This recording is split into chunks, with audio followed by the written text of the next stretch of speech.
그러면은 바이오 쪽에서의 또 금리 인하 이슈가 되게 되면은 바이오가 좋을 수밖에 없겠죠. 가장 매매하기 편한 거는 그 가장 많이 알고 있는 알보리예요.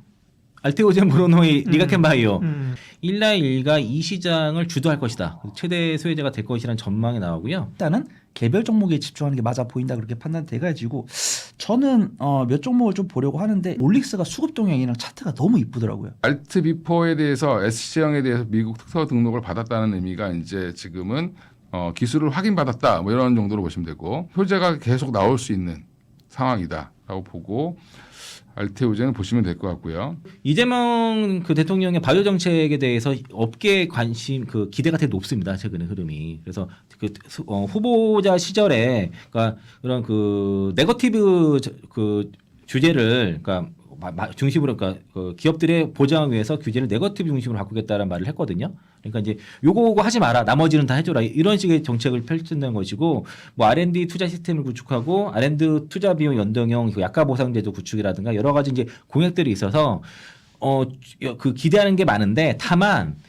그 기대하는 거는 좀 빨리 이루어지게.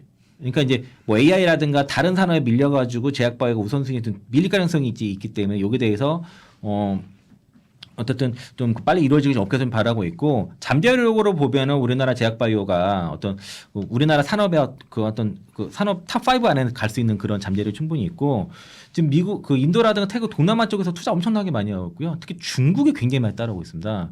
그래서 사실은 그 전에는 중국에서 뭐 개발한다 그러면은 시장에서 믿질 않았는데 아마 이게 격차가 3년에서 5년 사이로 많이 지금 이 정도 수준이 있는 것 같아요. 그래서 여기 그 최근에 그 바이오 US에서 중국업체들이 상당히 두각을 나타냈기 때문에 그러니까 우리나라도 정부도 이거 지원 빠른 신속한 지원책이 필요한데 이재명 정부에서는 이게 되지 않을까라는 기대감이 지금 업계에 상당히 높은 상황이고 그리고 그 바이오 같은 경우가 금리 인하에 되게 민감한 부분인데 최근에 파월 의장의 발언들은 금리 인하 가능성을 좀 높였습니다. 그러니까 관세만 아니었으면 금리 인하 벌써 했을 거다. 7월에 했을 거다 얘기를 해서 9월에는 좀 가능하지 않을까? 9월은 가능하죠. 예. 7월은 좀 어려워도 그죠? 9월 가능성은 그러면은 바이오 쪽에서의 또 금리 인하 이슈가 되게 되면은 바이오가 좋을 수밖에 없겠죠. 그러니까 그거는 지금부터 7월 달부터는 뭐 금리 인하에 대한 기대감이 생기기 때문에 센트도 좋아질 수 있는 것이고 그러면은 가장 매매하기 편한 거는 그 가장 많이 알고 있는 알보리예요.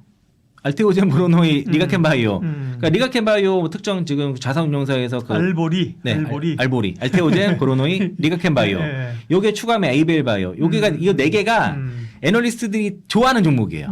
특히 이제 에이벨 바이오는 애널리스트 탑픽으로 많이 올라가 있고 리가켄 바이오도 마찬가지인데 알테오젠은 시가총이 좀 크다 보니까 좀 부담스럽지만 어쨌든 대장 그 시가총 상인이기 때문에 일단 요런 종목과 알테오젠, 네. 그러니까 리가켄 바이오, 브로노 이런 종목들은 어쨌든 그 메이저들이 베팅하는 종목이니까 사서 이거 지금 그 바이오장에서 일정 부분 수익을 좀 날 수 있는 그렇게 보시면 좋을 것 같고 제가 좀 관심 있는 쪽은 섹터 쪽으로는 이제 사실 비만 치료제 쪽이 제일 관심이 많습니다. 이제 그 크게 10배고를 노리는 투자를 바이오 쪽에서는 해야 되기 때문에 그러면은 어느 쪽이 어쨌든 장기적으로 시장의 대세가 될지를 보면 2030년까지 그 글로벌 제약바이오 시장에서 비만 치료제가 대세가 될 거라는 그 이밸류에이트 보고서가 좀 최근에 좀 나왔습니다. 그래서 이제 여기서도 연 뭐 20% 이상의 성장이 그 GLP-1 유사차에서 발생을 할 것이고 일라일가 이 시장을 주도할 것이다. 최대 수혜자가 될 것이라는 전망이 나오고요.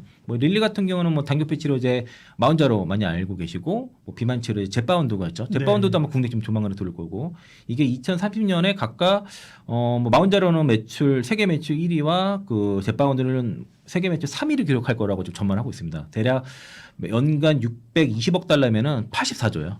그 정도를 지금 매출 올릴 거로 예측을 하고 있어서 최소 2030년까지 장기적으로 가장 성장성이 높고 거기서 이제 그 두각을 나타낼 수 있고 시장 점을 가져갈 수 있는 섹터가 이제 그 당뇨 비만 치료제라고 봤는데 거기서는 이제 뭐 일렐리라든가 그 미국 그 노보노디스크가 가장 앞서 있고 릴리 같은 경우 최근에 주가가 많이 빠져서 이런 것도 좀 긍정적으로 보셔도 좋을 것 같고요. 일단 국내에서 위고비가 거의 73%의 점유율을 갖고 있는데 마운자로 들어오게 되면은 좀 뒤집힐 가능성이 높아요. 이미 이제 검증된 제품에 대한 복제가 누군가 만들 수 있다 그러면은 그런 회사가 굉장히 유망할 수 있다라고 저는 그렇게 보고 있고, 국내 당뇨 비만 치료제 하는 기업들이 파이프라인들을 다 발표를 했는데 그 대표적인 기업이 이제 뭐 한미약품, 그 삼중작용 그 GLP-1과 GIP 글루카곤 요게 대한 삼중작용 비만 치료제를 이제 일단 임상 1상 중간 발표를 했고요.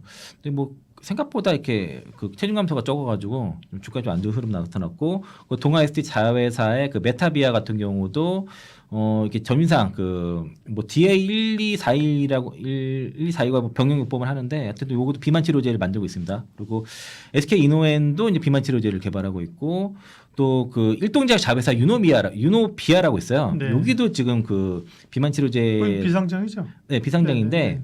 이것도 임상 1상 단계입니다, 지금. 그리고 펩트론 같은 경우도 그 위고비 그 2주 제형 그 전임상 데이터 이번에 공개를 했고, 비만 치료제 하시는 분들이 펩트론이나 D&D 파마트 많이 선호하신 것 같고 3천 단위가 눌렸으니까 좀 이거 보시도 있고, 좀 주도주 따라가고 싶다 하면은 그냥 알보리 위주로 보시면 좋을 것 같습니다.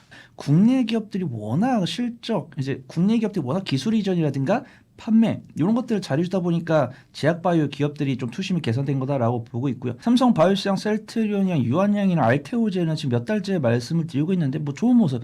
뭐 삼성 바이오스도 안 움직인 거지 하방으로 움직이지 않았기 때문에 저는 뭐 괜찮다라고 보고 있고, 뭐 알테오젠 같은 경우는 이제 악플이 안 달립니다. 작년 연말에 올해 초만 해도 뭐 이제 와서 알테오젠 숟가락 올리냐 이런 악플이 있었는데 이제는 뭐 알테오젠 악플 없는 상황이고, 유한양이랑 오스코텍은 제가 목이 닳도록 말씀드렸기 때문에 혹시 보유하고 계신 분들 계시면 축하드린다 말씀드리고, 셀티온 같은 경우는 올라갈 때가 됐는데 안 올라가네라고 말씀드렸던 날이 바닥이었습니다. 그래서 저번 녹화 때 저는 물론 삼성 바이오스랑 셀티온 중에 삼성 바이오록스를 택하고 갔지만 이제 저번 달 6월 28일부터 오늘까지 기간 수익률은 셀트리온이 더 좋았어요. 그래서 셀트리온이 2분기 실적 전망이 244% 증가할 거다라고 전망을 나온 뉴스를 제가 오늘 갖고 왔는데 실적 발표했습니다. 전년 동기 대비해서 233% 증가하면서 삼성 바이오스는 실적이 증가하고 있는데 주가가 안 오르니까 퍼가 떨어졌습니다. 삼성 바이오스가 퍼가 60이 넘어갔었는데 지금 49 이렇게 떨어졌더라고요. 그다음에 셀트리온 같은 경우는 퍼가 30이 살짝 안 됐었는데 주가가 오르다 보니까 36. 그래서 이제 삼성 바이오스랑 셀트리온이 퍼 차이가 한 2, 30이 났었는데 이제 10밖에 안 납니다. 근데 오늘도 수급 동향 보니까 삼성 바이오로직스보다는 셀트리온이 수급 동향이 괜찮으니까 오늘은 제가 안타깝지만 셀트리온을 픽해 보도록 하겠습니다. 그래서 삼성 바이오스 같은 경우 이제 CMO뿐만 아니라 바이오시밀러. 그래서 CMO는 그냥 말 그대로 위탁 생산해 주는 거지만 이제 공장까지 증설해 가지고 한 번에 많은 양을 찍어내서 정말 CMO를 주름잡겠다 하면서도 성장성을 잡을 수 있는 바이오시밀러를 하겠다고 했죠. 근데 지금 셀티온 같은 경우는 뭐 램시마 SC나 아니면 뭐 트록시마나 이런 기존에 잘 팔리고 있는 약물뿐만 아니라 이번에 류마티스 치료제인 악템라까지도 국제학술지에 게재를 했더니 긍정적인 평가를 받았다. 그래서 셀티온이 실적도 잘 나오지만 성장성까지 챙겨가는구나 이런 투심이랑 생기면서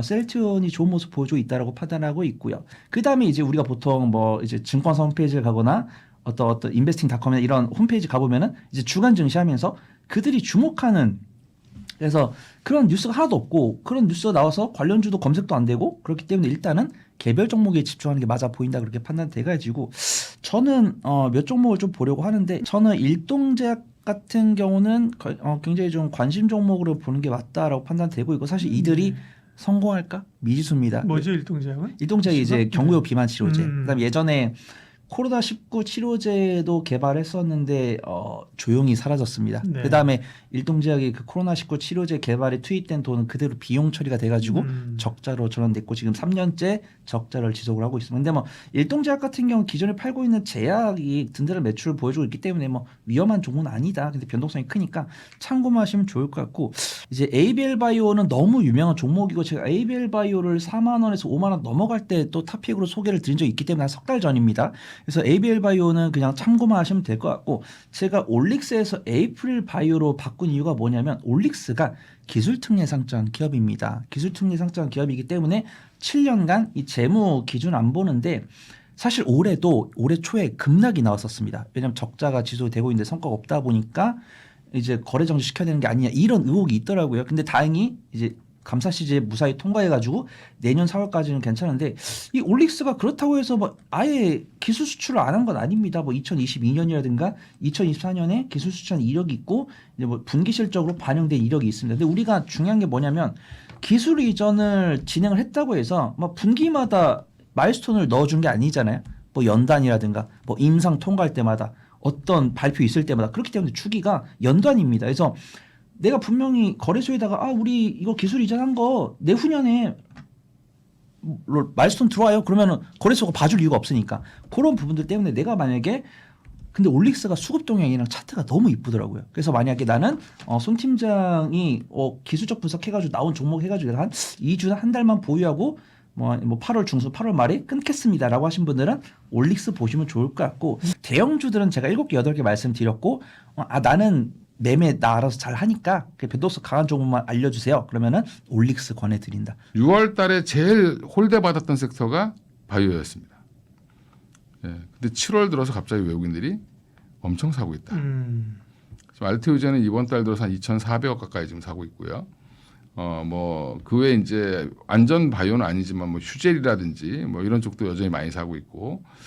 그래서 지금 펩트론 개인들이 많이 살 것 같은데 외국인들이 사는 거예요. 예. 펩트론도 많이 사고 있습니다. 예. 한 올해 이번 7월만 펩트론을 30만 원 갖다 놓은 게 외국인들인데 네. 한 1,200억 이상 샀습니다. 그래서 외국인들이 순매수를 하는 중에 급증을 하고 하면서 최근에 7월 들어 다시 상승세가 가파르게 올라오고 있는데 그 와중에 6월 달에도 좋았고 7월 달에도 좋은 데가 유일하게 비만 치료제였고 펩트론 같은 경우 이제 조금 말씀드리면 이번에 이제 비만 치료제 말고 다른 치료제에 국내 식약처에서 허가를 받았어요. 이제 그 스마트 대포 기술이 그러니까 한마디로 뭐 한 달에 한 번 맞는 약을 만들어 준 거죠.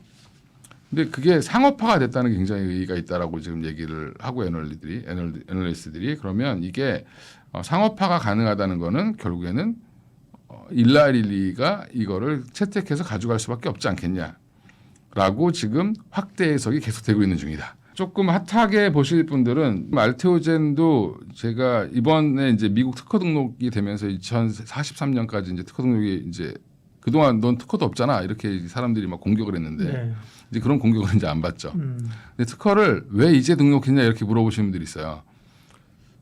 등록을 신청을 했는데 미국이 코로나 터지면서 그게 연기가 돼 버렸습니다. 자기들이 심사를 할 수가 없다 그래서 그게 2년 더 추가를 해줘서 2043년까지 연장이 된 거고요. 일단은 알트 비포에 대해서 SC형에 대해서 미국 특허 등록을 받았다는 의미가 이제 지금은 기술을 확인받았다 뭐 이런 정도로 보시면 되고 오히려 이제 10월 달에 이제 알테오젠은 그 머크 키트루다가 이제 출시가 되니까 그거에 따른 로열티 수익 그다음에 최근에 뭐 에너투가 이제 다이시상큐 에너투가 임상에 들어간 거 그다음에 산도즈가 2개의 물질을 지금 SC형으로 바꾸겠다라고 하면서 임상에 들어가거든요. 이런 부분들이 효제가 계속 나올 수 있는 상황이다라고 보고 알테오젠을 보시면 될 것 같고요. ABL 바이오가 이제 최근에 GSK랑 이제 4조 1,100억 가량의 이제 기술 수출을 했는데 BBB 플랫폼 가지고 했는데 1,400억 투자를 받았던 게 있습니다. 예전에 그거와 다르게 그것 때문에 올라갔고 GSK랑 계약한 것 때문에 주가가 급등했었죠. 8만 원대까지 갔었는데 지금 1,400억을 이중강체로 되어 있는 ADC를 개발한다라는 것 때문에 산업은행이랑 뭐 여러 펀드들이 증권사들이 돈을 모아서 CB 투자를 했죠. 전환사채.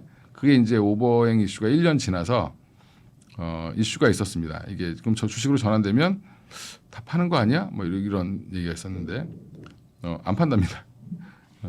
그게 팔 수가 없는 게 이거를 투자한 목적이 이중항체 ADC 개발 때문에 투자한 거잖아요. 그래서 이중항체 ADC는 이제 스타트하는 중이기 때문에 이게 별도 계정으로 운영이 되는 돈이라 이거는 이제 그 주식으로 전환됐다 하더라도 이번에 일괄 전환시켰는데 팔진 않을 걸로 지금 예측을 하고 있어서 다시 이제 그 이슈 때문에 빠졌던 것들 올라오고 있고요.